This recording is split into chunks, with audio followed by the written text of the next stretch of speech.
Izuku wakes up in the hospital with all his classmates surrounding him, and when they notice that he's awake, they jump on him for a giant hug, because without Izuku, they would have all been dead. After a little while, all the teachers come in and they also thank Izuku, especially Izawa, since if Izuku didn't get the attention of the Nomu, he would have most likely have been dead by now. A week later, the classes inform about the UA Sports Festival, and the next week, the sports festival starts. Izuku is asked to come to the center and give a speech, and so he does, and it's the best speech you have ever heard. He hyped the crowd so much they just be cheering for Izuku. The festival starts and the first part is an obstacle race. Now, Izuku decides to fly over as fast as possible, fly over everyone as fast as possible as he can, so that he gets number 1 place. Everyone sees that Izuku is flying over them, and they start running faster and faster. Bakugo increased the intensity of his explosions, and Todoroki used his eyes to slow down the competition basically, and so on and so forth. It's a close match between Izuku, Bakugo and Todoroki, but Izuku is in the lead, and he notices the robots from the UA's entrance exam and he decides to try something different for once. He flies over to one and uses his electricity to overtake and rewrite its code so that it attacks the other robots. And so yeah, all the robots are destroyed by Izuku. And mind you, he has never actually used this move. He literally just came up with it. Not really, he somewhat used it once before, but not actually use it in this scale. But he thinks he was lucky that he was able to do it instantly. Now, Izuku wins the race with Bakugo being number 2 and Todoroki being number 3. Now, it's a time for the cavalry battle. I genuinely don't know how to fucking say that word. Cavalry battle. Yeah. So yeah, Izuku's team is going to be the exact same as in the original, and he actually tells his team that they're only going to attack when they are attacked themselves. So when people are attacking them, Izuku is gonna just electrify them. And with that strategy, Izuku obviously and his team win the round. Because they kept the 1 million point headband and also got some from the others. Now we go to the 1v1 battles, and instead of Shinso being Izuku's opponent, it's Mei Hatsume. She used her inventions to trap Izuku like she did Ida in the original, but Izuku after 30 seconds or even less really, he was able to break free because of his metal transformation. And after she sees that, she forfeits the match instantly. And Izuku is very interested in Mei's inventions. Okay, yeah, and Ida is going to be fighting Shinso in this timeline, where Shinso this time wins, but he does not win up till the semifinals, so he loses the next round, I'd say. Or is it?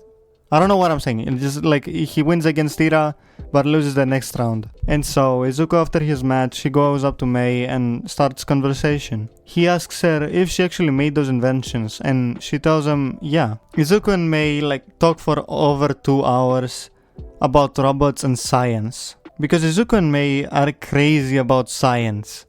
And she asks him, so your quirk allows you to control electricity and metals, right? And he answers her, yeah. So, do you use electromagnetism as an attack? And Izuku tells her that that's his go-to move most of the time, since iron is almost everywhere. When suddenly they realize that the sports festival is over for the day, and they plan to go to a cafe after the festival is over to talk even more. The next day, it's Izuku's second fight, and it's against Bakugo.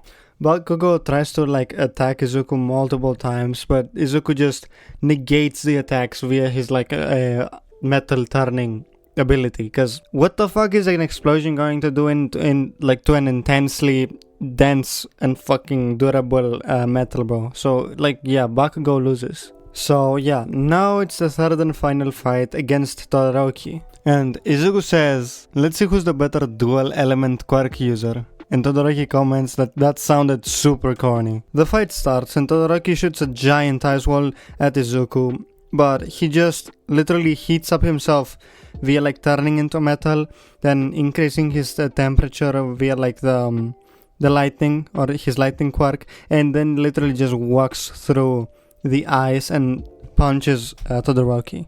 And bro is knocked out, and yeah, the Izuku won. And yeah, Izuku just won the sports festival. He gets his medal, as does Bakugo and Todoroki. And yeah, that's the end of the UA Sports Festival. Now, after the UA Sports Festival, Izuku and Mei meet up at a cafe and they start talking, like straight up, like an hour straight of just talking about science, robots, and inventions and shit. When suddenly Izuku tells her, or asks her if she could make him a support item. And she asks Izuku what does she want her to make. Izuku tells her a gun. And she gets disappointed very quickly because just a gun is like very like generic and very simple.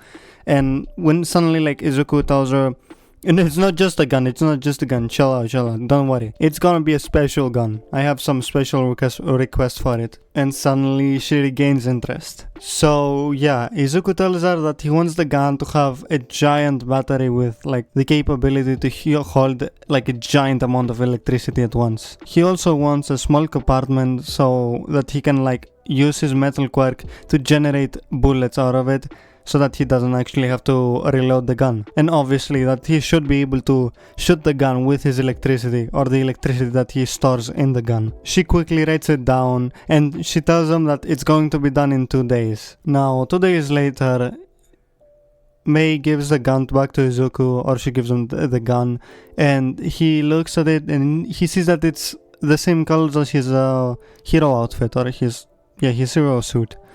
Now, it's obviously black and yellow to match his hero suit that was obviously inspired by Gajio and Kaminari, so yeah. And she also added like a button, you could say, like some way of like changing the gun from actual bullets, or like just shooting the bullets, to like having stun bullets, where like when they just carry like electricity inside of them, and like when they hit the opponent gets stunned for a little bit, or like however the amount of electricity that was stored in that bullet. Izuku thanks her and he rushes back to class when Aizawa walks in, and he tells them that he will give them papers that have names on them and they should choose a hero that they want an internship with, and that the UA Sports Festival was mostly for them to internship with heroes. So yeah, Izuku decides to go with Endeavor, and we skip now to the Hosu City incident, where Endeavor, Izuku, and Todoroki are going towards Hosu City.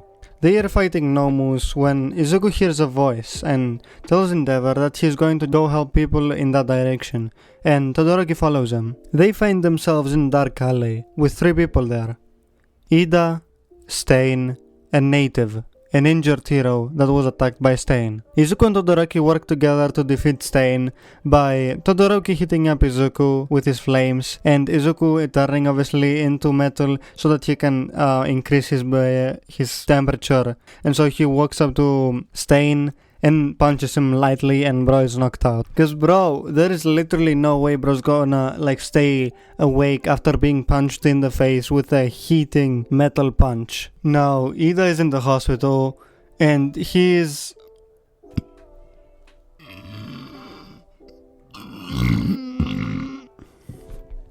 Now, Ida's in the hospital and he's scolded by the hero that he was internship with, and also the police that was there to like talk to them. And obviously Izuku and Todoroki are praised, but obviously Endeavor has to take charge, or like has to... Basically they have to say that the Endeavor did it, because they can't really say that kids defeated Stain. And for the remaining week, Izuku just keeps a close eye on Endeavor and like observes him to see how he can use his lightning powers or his lightning quirk in a better way. And he's noticed that Endeavor uses his flames in like a huge area sometimes, of which Izuku can do that, but his lightning seems more like a single attack that like happens multiple times than actual big attack. And so he focuses onto his lightning merging together, and he creates a new attack, and he decides to call it Lightning Ocean. And after that week, they go back to school. That was the end of part 3. If you enjoyed this video, please consider leaving a like. And if you have any what if ideas, write them down in the comments. Now with that said, thanks for watching, thanks for listening, Just out.